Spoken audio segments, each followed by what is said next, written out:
Greetings, dear viewer. If you are watching this, you are aware that the world indeed is in grave danger. There's a term floating around out there called a troll movie, defined as a film that is purposely created to spite either the company that distributed the film or is created to mess with the audience for no other reason than to be a troll. Your mission is this: find it, decode it, save humanity, and remember, no one wants to be turned into a troll. They're eating her! And then they're going to eat me! Oh my God! Yep, that's right. It's time to talk about some troll movies. No! Why not? Why won't you sing? Because singing killed my grandma, okay?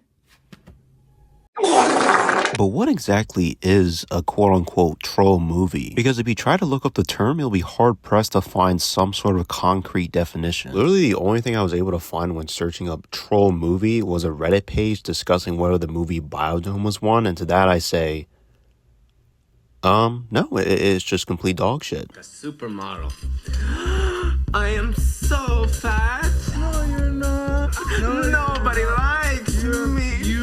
People didn't like me in high school. Everybody likes you. Oh, thank you. I hate it! I hate it! I hate it! I hate it! Thank you.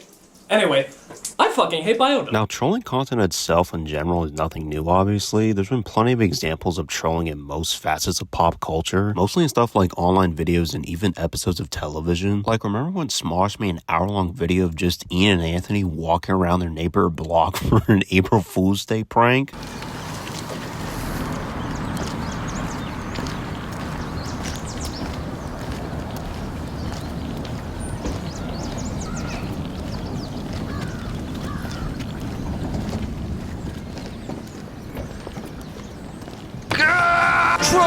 Or when they used to have a character that was literally just the physical embodiment of a troll in real life, whose name is Huge Asshole. You got any cool new video games? Yeah, we got this cool new one here called Magic Daddy Rescue Force. Check it out. Lame! Call of Duty 12? I'll take it! Or when South Park that one time, instead of revealing the identity of who Cartman's father was in the season 2 premiere, had an entire episode centered around Terrence and Phillip that had nothing to do with anything involving that plotline. Now finally, the shocking truth about Cartman's lineage will not be seen tonight so that we can bring you the following special presentation. What the f*** is this kindergarten bullshit? Or probably the biggest one of all, when Family Guy had the absolute nerve to kill off Brian Griffin just to then bring it back like not even 3 episodes later. You guys, I think Brian's trying to say something. You've given me a wonderful life. I love you all.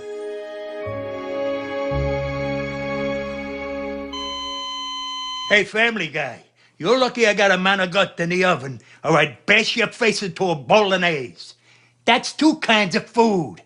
That's how angry I am. I don't care if they did it because their ratings were bad or they wanted to spice up the show a bit. I will never forgive you for this, Seth. You know, they killed the dog on Family Guy. The dog, Brian? Yeah, Brian. Man, stop playing for real. I'm playing, man. Brian's dead? Yeah. Oh, shit. Oh, shit. Brian's dead.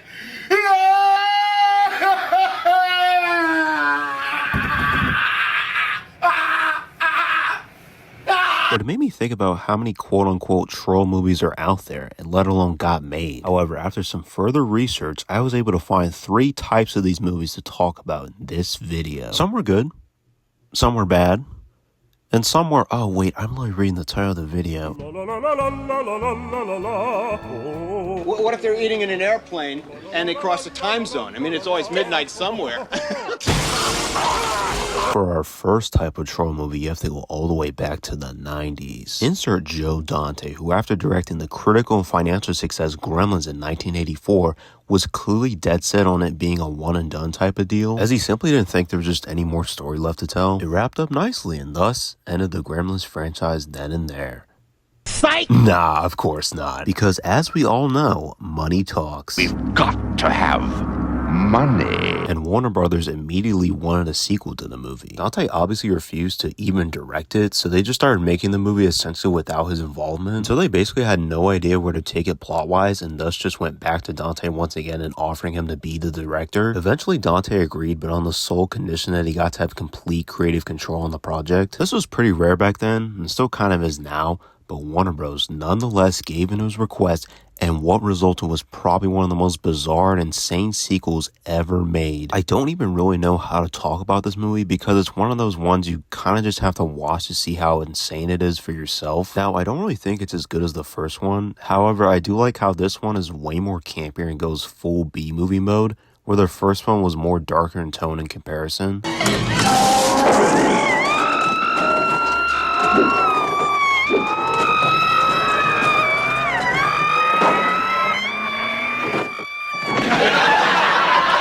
Not to say this one isn't funny, because it most certainly is. I mean, the visual gags alone in this are some of the best in a Joe Dante movie probably ever. There's so many bits and jokes in here that I find to be pretty funny. Lincoln didn't get Please. What's wrong? Oh, don't mention Lincoln. Something terrible happened to me one year on Lincoln's birthday. I was 6 or 7, and I remember I had the day off from school, and Mom had let me go to the park. She'd made me a peanut butter and jelly sandwich. I was going through that peanut butter and jelly sandwich phase. Now, I know some people found this movie fun, but me, I'd rather spend 2 hours having root canal work done. What's fun about a movie full of ugly, slimy, mean-spirited, gloppy little monsters who run amok and attack innocent people? Our moviegoers so desperate for entertainment that this kind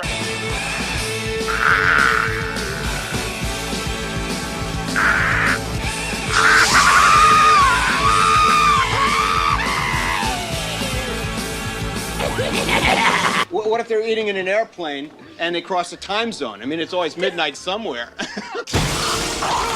If I had to choose 3 of my favorites though, I'd say I love when the one gremlin just drinks a potion and then has the ability to talk and is super smart. Talk a little bit about what's going on in this room, because I think there are some fascinating ramifications here for the future. When you introduce genetic material of research quality to a... It just kind of reminds me of that one scene from Scooby-Doo 2. My God, it seems as if I've become ludicrously intelligent. It's awful. Oh, I long for the blissful ignorance of my former self. Chasing cats, licking my own rear end, eating my own vomit. Oh, those were wonderful times. Check out my pecs, little man. Or how every gremlin is completely unique and some are even given specific names. Like there's one named Mohawk, then there's Lenny, Daffy, George, Greta, Brain Gremlin, Vegetable Gremlin, Bat Gremlin, Secretary Gremlin, Electricity Gremlin. Oh no! Pussycat Puss! Batman! Double hitter! Pickle Puss! Pumpkinhead! Neon Noodle! Jukebox Jaw! Wolfman! Ruff! Ruff! You're all under arrest! And probably the best one for me, when the movie literally breaks the fourth wall and into what can only be described as the fifth wall, and then Hulk Hogan is just sitting in the theater and tells the gremlins to stop messing with the projector. I mean, absolute masterclass levels of writing right there. Okay, you guys, listen up. People paid good money to see this movie. When they go out to a theater, they want cold sodas, hot popcorn, and no monsters in the projection booth. Do I have to come up there myself? Do you think the Grimsters can stand up to the Hulkster? Well, if I were you, I'd run the rest of Gremlins too, right now. Sorry, folks. It won't happen again. Well, it looks like the Hulkster's work here is done. Then you have famous character actor Dick Miller returning as Murray Futterman with his wife Sheila from the first movie, and he gets a whole ass character arc in this, and he even helps defeat the gremlins in the climax. I mean, what an absolute hero. You should have gone for the head. So suffice to say, I'm glad Dante went all the way with this movie because 1, he probably knew he'd never get a chance like this ever again, and 2, He essentially got to make the movie he wanted to without any interference from Warner Brothers. That's why I legitimately think this is the first well-known case of a troll movie, because it almost feels like one giant middle finger to Warner Bros. Themselves in the most commercially accessible way possible. Dante himself even expressed how that the engineering of this project was, quote, one of the more unconventional studio pictures ever. He not only included material he believed Warner Bros. Wouldn't allow had they never even greenlit a sequel, but it was a film he, quote, put the most of his personal influence into. Not only that, but you can tell that Dante had fun making this despite it mostly taking jabs at the very company that distributed it for him. And don't forget, pick up your copy of Mr. Clamp's best-selling book, I Took Manhattan, on sale right here at our newsstand for only $19.95. And in our gift store, you can... What's your name? Billy. William Peltzer, sir. Bill, huh? Now, that's what we need here. People who produce, huh?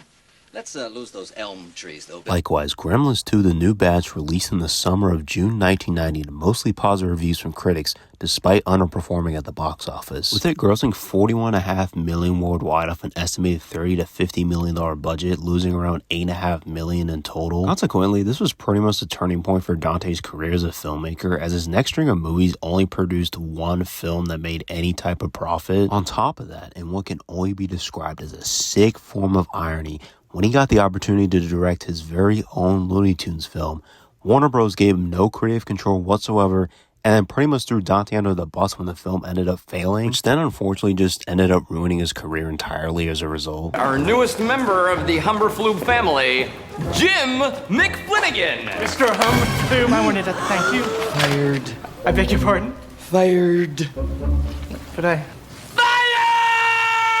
So, given all this, I'm kind of glad Gremlins 2 even exists in the first place. If nothing else for the fact he got to live out every director's dream, a once-in-a-lifetime opportunity that very few will ever bear witness to, and he took it and ran with it. A sequel film basically disguised as a Trojan horse Looney Tunes B-movie, and by God does it not go to waste for 1 second. Please don't make Gremlins 3. Just don't do it. Don't do it.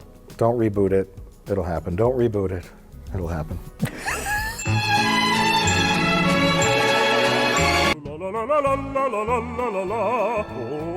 It almost seems like DC should just stand for depressed characters. Yes, I mean, they're superheroes. What do they have to be so depressed about anyway? Alright, what movie's next? Oh. Which is why I'm giving you permission right now. If you want to go watch something else and leave me here to review it, I will completely understand. Don't touch that button! Yep. For our second type patrol movie, brings us to our most recent example, Joker Folie à Deux. Gary Puddles? Tell me, sir, is that your God-given name? Okay. No. Now, to give a bit of context, I actually saw the first Joker movie in theaters when it originally came out, and thought it was a pretty solid psychological thriller that kind of deviated itself away from traditional comic book movies at the time. Keyword there, at the time. My parents are dead, I got PTSD. I lost my girlfriend, blew up in front of me. I rewatched it around last year, and I just kind of think it's whatever now. There's definitely still good things about it, don't get me wrong. Like the cinematography, production design, score, and visuals are all still pretty great in my opinion. It's definitely a well-made movie for what it is, and I think Joaquin Phoenix gives a pretty good performance as Arthur Fleck / Joker himself. Now, do I think it was an Oscar-worthy one? Don't make me call security. I personally still think Adam Driver should have won for his role in Marriage Story, but I mean, I'm not totally upset Phoenix won. I think it's just more the fact that he's just played better roles before he did Joker that should have won him an Oscar. But I digress. Point is, the first Joker movie at least has good stuff in it and features a pretty good Joaquin Phoenix performance, despite it being a borderline egregious ripoff of those movies that I can't think of if only I knew what they were called again. How about another joke, Murray? Anyways, when I first heard this was getting a sequel, I wasn't really all that excited for it originally. But then, they not only announced it was going to be a musical, but also that Lady Gaga was starring as Harley Quinn. You mean the Stefani Joanne Angelina Germanata? Now that's how you get my attention, Warner Brothers. But honestly, I don't care about fashion. I think people who try too hard with their outfits are maybe hiding something.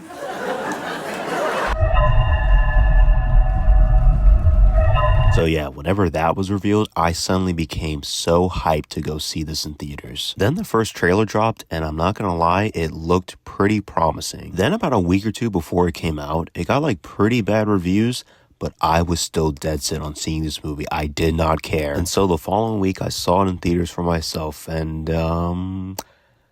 yeah. It was pretty bad. But maybe I was a bit too nostalgia critic built in that first viewing. So why don't I rewatch it again? And I'm sure this time my opinion on it will change. Yeah, no, this movie is still terrible. What the fuck is this piece of shit? But let's be fair here for a second, because there's some good stuff in it, and I don't think it's like Morbius levels of bad. I know. I'm just kidding. It's Dr. Michael Morbius at your service. I will give the movie this. It's definitely still well made, albeit a step down from the first film, but well made nonetheless. There's some good shots at times, and the production design of the Arkham State Hospital was kind of cool. Fortunately, that's where my positives pretty much end, because the rest of this quite possibly makes it one of the most baffling sequels ever made. Literally everything wrong with this movie could get a video in and of itself, but I really don't want to watch this ever again, so... There sure were a lot. First off, the musical numbers in this are so goddamn bad and not memorable or catchy in the slightest. The fact that Todd Phillips thought it was a good idea to have Joaquin Phoenix, and especially Lady Gaga, purposely sing bad was just... And I need you now tonight, and I need you more than ever, and if you want Lord, let me find him, that I may see him, safe behind bars. Also, just the idea itself of Todd Phillips directing a jukebox musical is absolutely bizarre. I mean, that's like David Lynch directing a PG-rated movie. Okay, that's like Martin Scorsese directing a PG movie. Okay, that's like Al Pacino doing an Adam Sandler movie. Fine, that's like Jared Leto being in a Disney movie. All right, now you're teasing me. My point is, a guy that's primarily known for making raunchy lowbrow comedies, who then hard switches to such a different genre, is definitely not impossible, but it is highly risky. However, with the amount of financial and critical success that the first one received, I mean, who's to say this wasn't a possible route for Phillips to take? How about another joke, Murray? Yeah, lurking in the water with our eyes poking out. Yeah! Sneaking up on a crane or an egret and snapping our jaws on it. Yeah! And sometimes walking out onto a dry plain or dusty field because it's nice to get out of the swamp now and then. Yeah! What? Huh? Dry plain? Dusty field? Nice to get out of the swamp? What a crock! And that's where we get the term. But what exactly makes Joker 2 a troll movie, you may be asking? In 2019, the first Joker was something of a cultural phenomenon. It went on to gross over $1 billion at the worldwide box office and even won several Oscars. But Todd Phillips didn't like what the movie and the character of Joker represented in this universe, so he created a sequel that was the very antithesis of everything the first one set up to subvert the audience's expectations. Hey, Paul! It's Dr. Michael Morbius at your service. So yeah, this entire movie was seemingly created by Todd Phillips just to basically be a giant... Fuck you! People who like the first film. God damn it, man. I swear you guys rip on me 13 or 14 more times, I'm out of here. And I'd totally be on board with Phillips for trolling the audience and for going against the grain if the movie was good.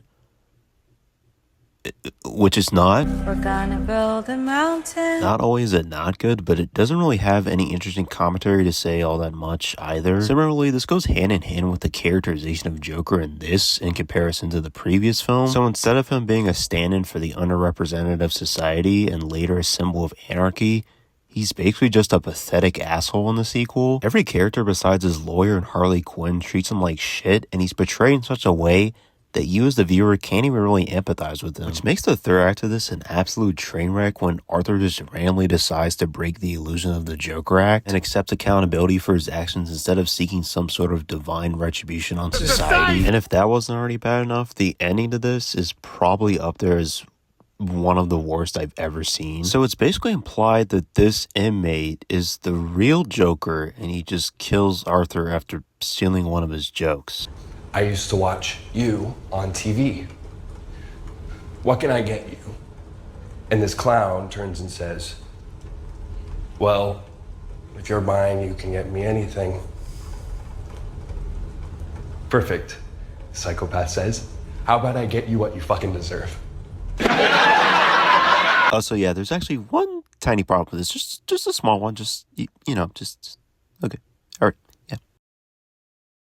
You already established that Arthur Fleck is the Joker.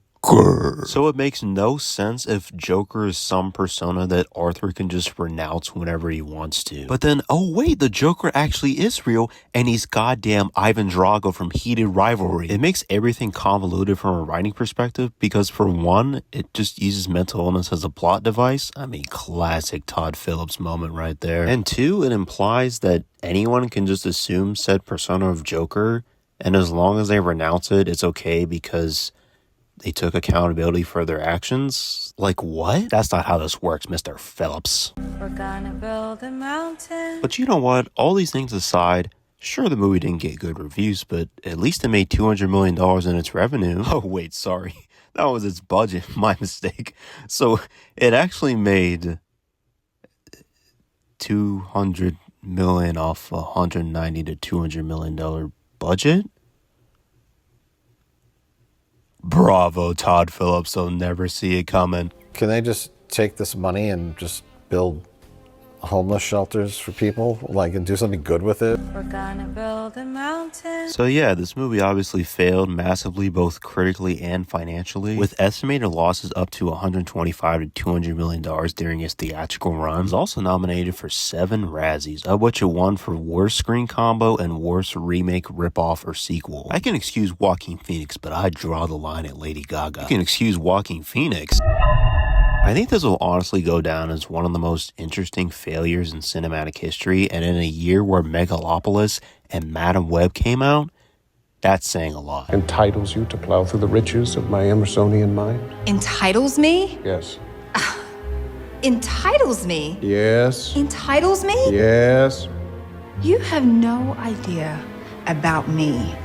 You think I am nothing, just a socialite? So go back to the club, bear it all, and stalk the kind of people that you enjoy. Shut up, Mom! Silence from you! Okay. You're cut off! But on top of that, and trying to hyper-focus on isolating fans of the first film, Todd Phillips created a sequel that essentially was designed for no one else but himself. I'm better! I am better! And this was so bad that it may end up killing his career as a result, possibly. It is ironic how there was an article that came out about how he went to a secluded ranch and no one on the production team could reach him the week it came out. Also add on the fact that there weren't any audience test screenings either, so go figure. Get this thing out of my sight! Well, wait a second. How are you going to play by the rules if you don't have the rule book? Anyways, looking at this purely as just a troll movie, it kind of fails at it to a staggeringly high degree. Again, not only is it designed in a way where it essentially appeals to no one except Phillips, but above all else is an absolute dull experience to sit through. The musical numbers are flat and uninteresting. Lady Gaga's talents are completely wasted. Joaquin Phoenix feels like he was on autopilot the whole time. And everything is just a complete step down from the first film in pretty much every category. Oh yeah, and also, what the hell is this? This isn't goddamn Gremlins 2, Todd Phillips. What the hell do you think you're doing? Who do you think you are, frickin' Joe Dante or something? You're nothing. You lose. Good day, sir. Add on a laughably bad ending and the train wreck of a third act, and you get one of the biggest wastes of time ever conceived by someone. And see, it would be one thing if this was all these things, but like, funny bad, but no, this is just boring bad, and I hated that I even had to rewatch it again for this video. Films such as Joker 2. Apparently people thought it was awesome. Joaquin and I even got nominated for a Razzie, which is an award for the worst films of the year. So We're gonna build a mountain. Yeah, thanks for nothing, Todd Phillips. And oh yeah, guess what? Smosh already predicted The Hangover Part 3 in one of their videos before it came out, so where the hell are their royalty checks at? You forgot my verse. DC doesn't stand for depressed characters or dick crusher. What does it stand for then? Cheeseburger. So far we looked at two ends of the spectrum when it comes to troll movies, but what happens when the person who makes one decides to take things a step further and troll everyone involved? Daddy, would you like some sausage? Daddy, would you like some sausages? What you need here is elevation, okay? There actually has to be something that happens that's actually funny. What the fuck is happening here? I mean, what can you even say about Freddy Got Fingered? I have now seen this movie like 3 times, and I still don't even know what to think of it. It might be one of the few films I've ever seen where I can simultaneously understand how this is one of the worst things ever created, and also how this is subtly a subversive masterpiece of comedy. Both outcomes are totally plausible. But again, I don't even really know how to talk about this per se. A lot like with Gremlins 2, it's one of those things you kind of just have to see for yourself to truly fathom the absurdity that Tom Green displays to you on screen. Proud. Get the fuck out of the line! I kind of briefly mentioned this movie already in my honorable mentions list when I did my top 11 favorite Nostalgia Critic episodes, and how it has one of my favorite cutoff clips ever. Oh, hey, you forgot your grenade! You didn't forget this, did you? Anyways, I think to understand Freddy Got Fingered itself, we have to understand the man behind the madness. And by madness, I mean this. Peter, what are you doing? Crack? What the fuck? So, if you don't happen to already know, Tom Green was mostly famous for having his own show in the late 90s, and a lot of his style of humor can be classified as what I like to call guys doing random bullshit at 3 a.m., delirious as hell, but thinking everything is so goddamn funny. No, I'm not going to tell you. It's because none of your damn business. Really? It is. Can I guess where you're going? Where? I don't know. If I guessed where you were going, would you tell me where you were? If I was right or not? Where to? You going to the Parliament buildings? Bullshit to you, and I'm not going to the Parliament buildings. Okay, let me guess again then. Answer my question. Where the hell are you going? Answer my question. Fucked up fucking pranks. It's kind of ironic too, because he was a pioneer in a lot of ways, and you could argue ahead of his time with his style of comedy. I mean, you have a lot of comedians now who emulate what Green was doing in the late 90s, like Jackass, Eric Andre, Tim and Eric, Tim Robinson, and Connor O'Malley. You are not God. You are not my father. You are not the president. You cannot judge me. Anyways, eventually Green got so popular that he started appearing in mainstream movies during the tail end of his show, one of which was Charlie's Angels that starred his then wife at the time, Drew Barrymore. I mean, this dude even hosted SNL. That's how you know you've made it. He literally got so famous that he ended up in an Eminem song. Green was quite literally speedrunning the Hollywood life cycle in the span of half a decade. But then, of course, this led to 20th Century Fox saying, "We've got to have money." Gave him $14 million to make his very own movie. I mean, what could he possibly come up with? Tom Green jacks off an elephant, and it busts a fat nut all over Rip Torn. You know, I have a very strange history with this movie. I remember when I used to be subscribed to Welcome Watch to Mojo Watch when I was Mojo. younger, and I vaguely recall coming across a video where they did like a top 10 worst movies of all time list, and this happened to grace my ears for the very first time. Daddy, would you like some sausage? Daddy, would you like some sausages? Daddy, would you like some sausage? But it wasn't around until 3 years ago now that I finally watched it for the first time, and I remember thinking, wow, this is not very good, but it is funny bad, so obviously there's something here. Then I rewatched it around a year later, and I was like, this is both one of the worst and greatest things I've ever seen. Sucks. Crap. Been done. Pedestrian. Brilliant. And now after rewatching it a third time for this video, I can honestly say, and I'm not being hyperbolic in the slightest, this movie is actually kinda good. Look at me, Daddy, I'm a farmer! I literally went through the 7 stages of grief, but instead of that, it was the 3 stages of slowly sounding like a crazy person every time I talk about this movie to someone who hasn't seen it. Please, please just hear me out, please. But truthfully, this is one of the few films I struggle to even give a numerical rating to. It is quite literally the definition of an anomaly. I know the phrase, "it's unlike anything you've ever seen," gets thrown around a lot, but no exaggeration, this really is unlike anything you will ever see in your life. Get out of my goddamn scuba gear, you imbecile!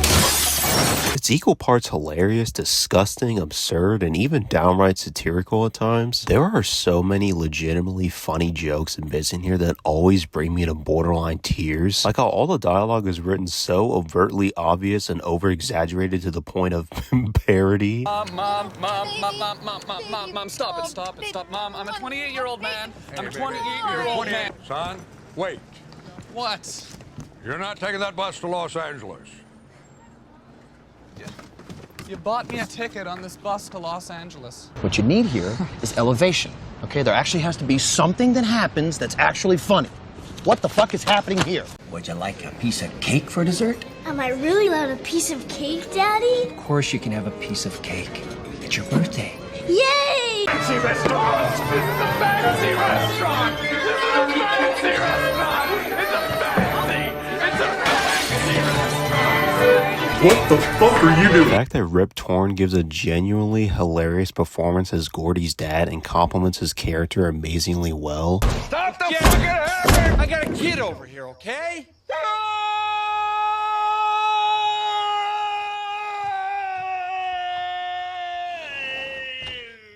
You make your daddy proud.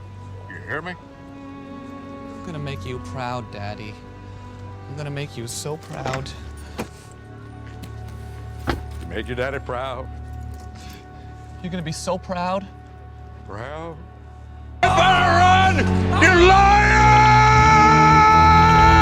Get out of my goddamn scuba gear, you imbecile! And then the goddamn running bit with the kid getting hurt so violently to the point where at the end, he just gets sliced by an airplane propeller. Jesus Christ, man. Which is kind of ironic how that was the one scene in the movie Tom Green had to edit in post-production in order to not get an NC-17 rating. 20th Century Fox really drew the line at child murder, but everything else that happens in the movie, they're like, yeah, no, that's okay with us. This is all your fault, 20th Century Fox. Even the title of the movie itself is like a complete farce. This is why I will never understand the MPAA, because how did 20th Century Fox not even do a double take of this? But when the South Park movie came out 2 years prior, its original title of South Park All Hell Breaks Loose was objected by them because they didn't like the word hell. Which doesn't make a whole lot of sense either, since there were plenty of movies before this that had hell in the title. But then what's even more hilarious is the actual title itself is objectively worse than the original title was. I am not crazy! I am not crazy. I know he swapped those numbers. I knew it was 1216. One after Magna Carta, as if I could ever make such a mistake. Never. Never. I just couldn't prove it. He covered his tracks. I can't believe they let that get past the censors. For those of you who don't get the joke, the joystick is a metaphor for penis. Wait, what was my point again? Oh yeah, the fact that 20th Century Fox didn't even question the title of Freddy Got Fingered is quite amazing. Of course, until you remember, we've got to have money. They probably only did it to appease Green so they could get some of that sweet, sweet cash. Speaking of cash, let's see how the movie ended up doing.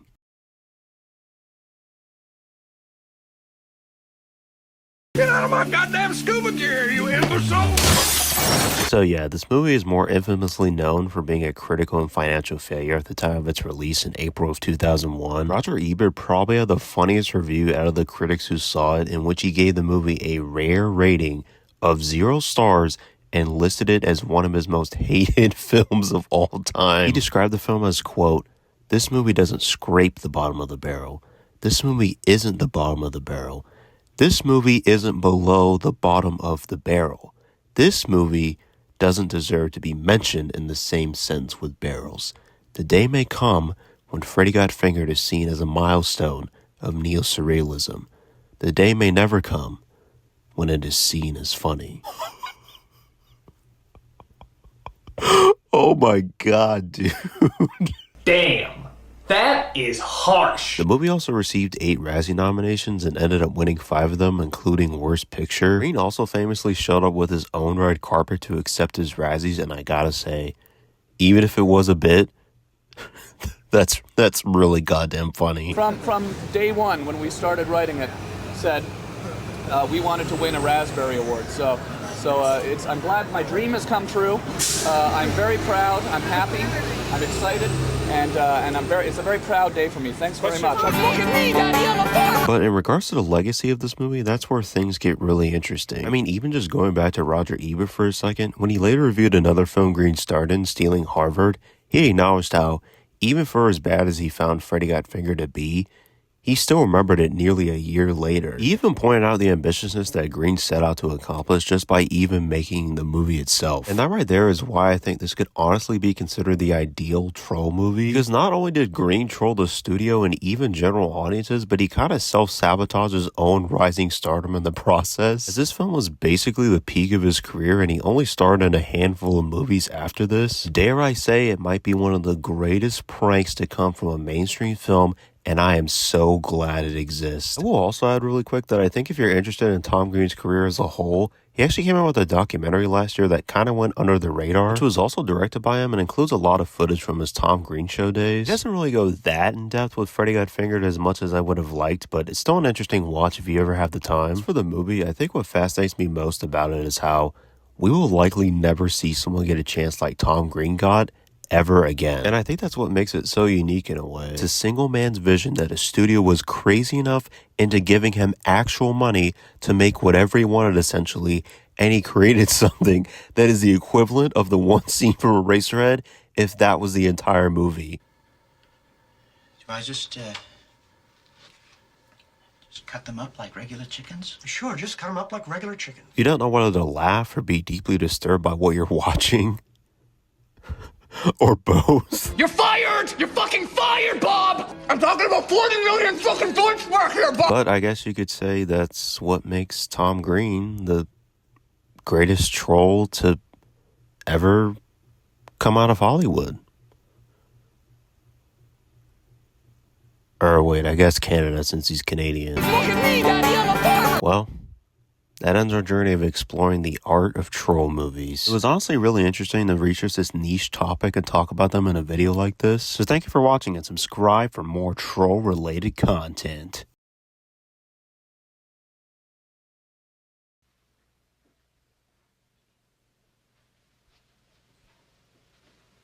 You're still here? It's over.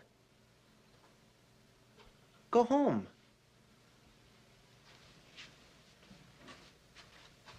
Go. Wait, why is the video still going? I mean, I researched all the troll movies that I could realistically find. I mean, what else is there? Literally, Tom Green trolled everyone. That is impossible to do in a mainstream film, and it hasn't happened since then. I mean, for it to happen twice, that would literally be almost inconceivable. Unless the movie literally breaks the fourth wall and into what can only be described as the fifth wall. Fifth wall. Fifth wall. Fifth wall. I knew this day would come.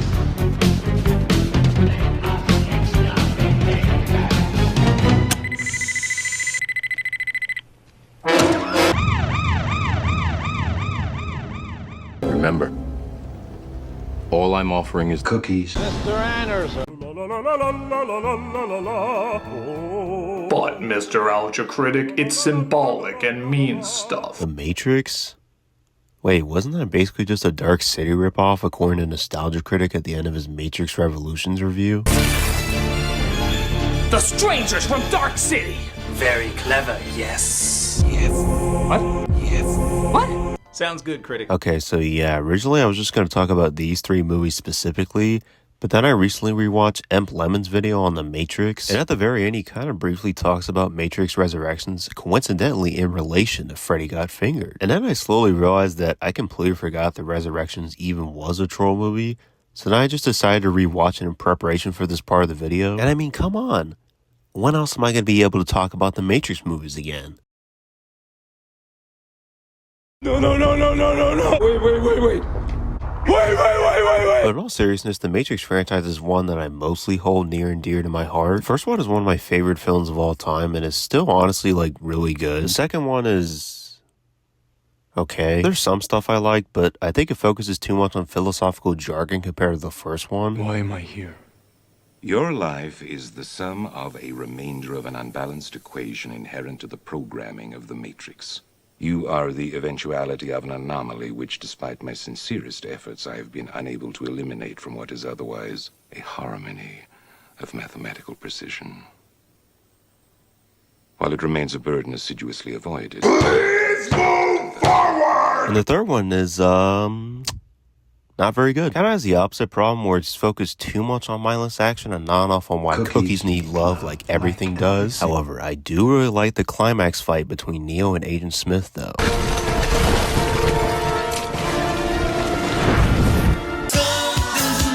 Also, I just gotta say really quickly about how Agent Smith is probably my favorite character from the Matrix franchise. Hugo Weaving literally gives an amazing performance in all three of these movies. Billions of people just living out their lives, oblivious. Now here I stand because of you, Mr. Anderson. Because of you, I'm no longer an agent of this system. Because of you, I've changed. I'm unplugged, a new man, so to speak, like you, apparently free.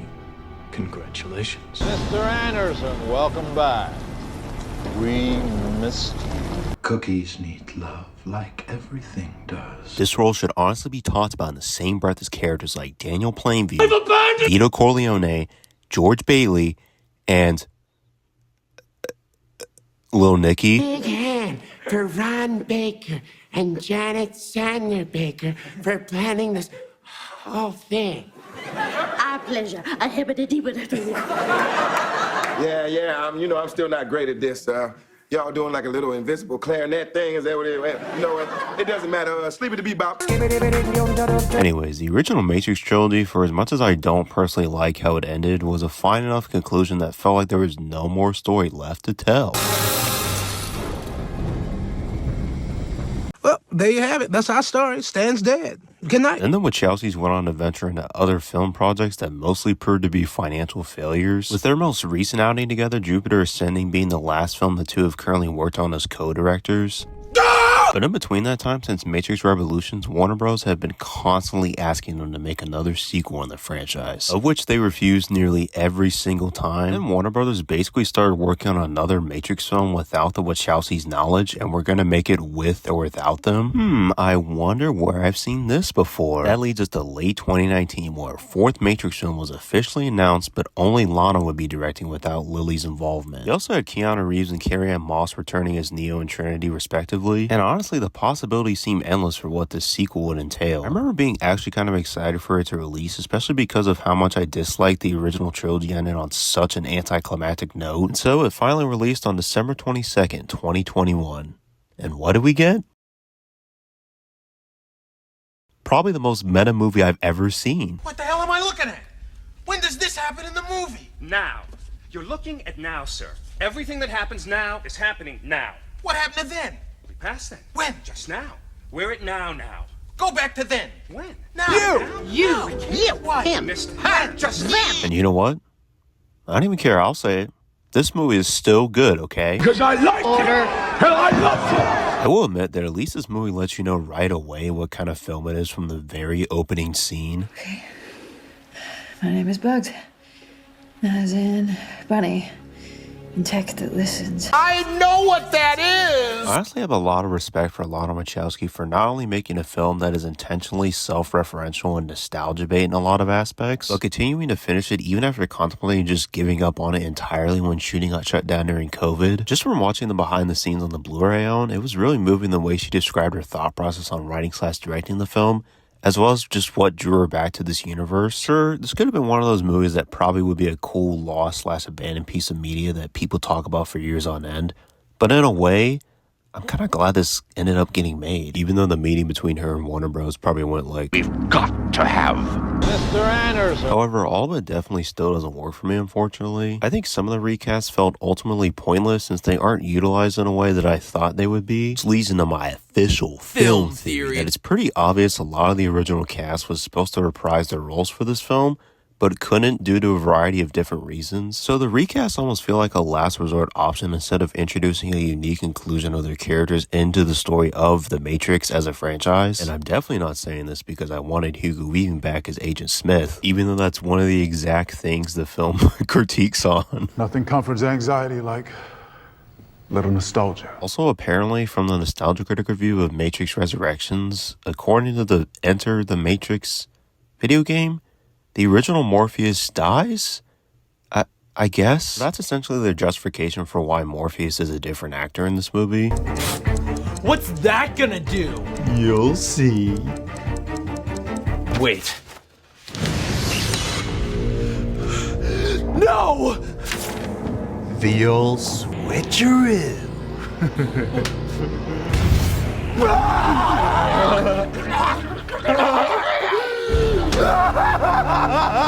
One thing I do still like is Neo and Trinity's relationship. I'm one of the few people that wasn't all that invested in their romance in the original trilogy, but I think here in Resurrections, it definitely captivated me a lot more just because of how it ties into the overall narrative itself. Also, even though I don't like some of the recast, I think the cast itself is actually pretty good. Keanu Reeves and Carrie-Anne Moss are still really good, of course, but I also like Jessica Henwick, Jahab Abdul-Mateen II, and Jonathan Groff as Bugs, Morpheus, and Smith, respectively. Likewise, the first half of this was definitely more engaging to me than the second half, which is where I think it starts to falter just a bit for me. I weirdly enough found the meta aspects to be the most intriguing part of the story, mainly because it reminded me of the Deadpool video game. Does anyone else remember this, or am I just losing it? Nolan! Hey, what's up, buddy? We're making a game about me. Gotta have you do the VO, man. Now, you see, here's the thing. People tell me we sound alike. The show that's gonna get through an entire Deadpool episode without mentioning Chimichanga once. Fuck you, Nolan. Oh, wait. Overall, I think as a fourth Matrix film, it definitely has an interesting place in the franchise itself. Although a lot of the meta aspects of this border on parody, there are some that sort of cause you to recontextualize not just the Matrix films as a whole, but also the impact it's had on both pop culture and society. I kind of agree with Jay from Red Letter Media's point in their review of it, where he pretty much says the movie is critic-proof. The movie is almost critic-proof, because anything you want to throw at it, it's like they've already thought of it. Yeah. Not just the original movies, but what the reaction to this movie will probably be. Luckily, they fixed that with Rise of Skywalker. Oh, thank God. Oh, he got his medal. Oh, thank God. Oh, he got his medal. Also, again, just tying it back to Joe Dante, I'm glad Lana Wachowski was able to make the movie that she wanted to, even if it felt like her hand was forced because Warner Bros. Pretty much gave her an ultimatum. Warner Brothers has decided to make a sequel to the trilogy, and they made it clear they'll kill our contract if we don't cooperate. I definitely say that this is probably the best outcome she could have come up with for a Matrix sequel nearly 20 years after the last one. I guess I kind of get why it's so pretty divisive among general audiences and even Matrix fans themselves. But for me, the fact this didn't completely succumb to the biggest issues of what makes legacy sequels so uninteresting in the first place makes it at least something worth noting. I mean, at least it's not a goddamn Ghostbusters Afterlife where they use that creepy-ass Princess Leia rope from Alien CGI to bring back a ghost Harold Ramis that is just so uncanny to look at. Jesus Christ.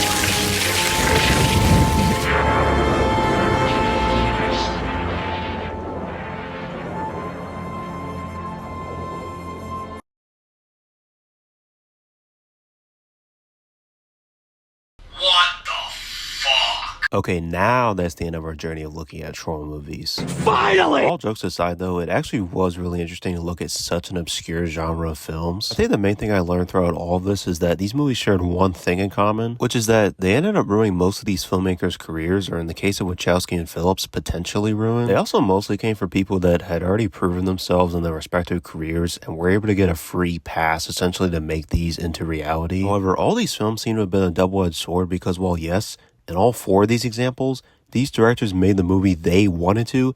It also resulted in them either being poorly received or just flat out losing money. No more money? We've got to have money.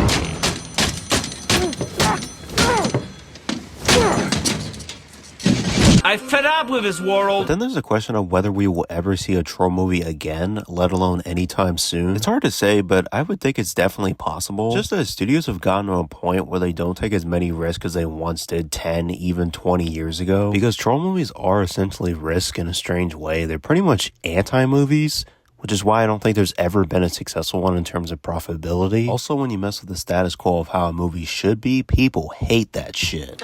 Well, the chart says... I'm not asking the charts, I'm asking you! Well, the chart says... You are everything that's wrong with entertainment! But the chart says...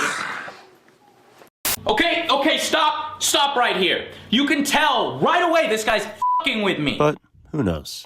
Maybe somewhere down the line we'll see some up-and-coming filmmaker or an already established director make that bold decision to troll whoever they decide on, and we'll all be there to see it in its full glory. I just hope the guy's not another Joker 2 Type 1 again. The joke. Well, it's not. You expect us to believe that your last name is Puddles? Goodbye, Tin Man. Goodbye, Dorothy. Goodbye, Lion. Goodbye, Dorothy. And I think I'll miss you most of all, Scarecrow. Oh, okay. It's kind of an odd thing to say. Yeah, sort of a weird comment right in front of all of us. Kind of thought this was a team effort. Yeah, really glad I risked my life and everything. Yeah, you're like 5 minutes from gone and you leave with that? Yeah. You know, that's like cutting a huge fart and then walking out of the room. And that's how we'll remember you. As a big fart. Goodbye, big fart. Don't make me quote Mr. Anderson.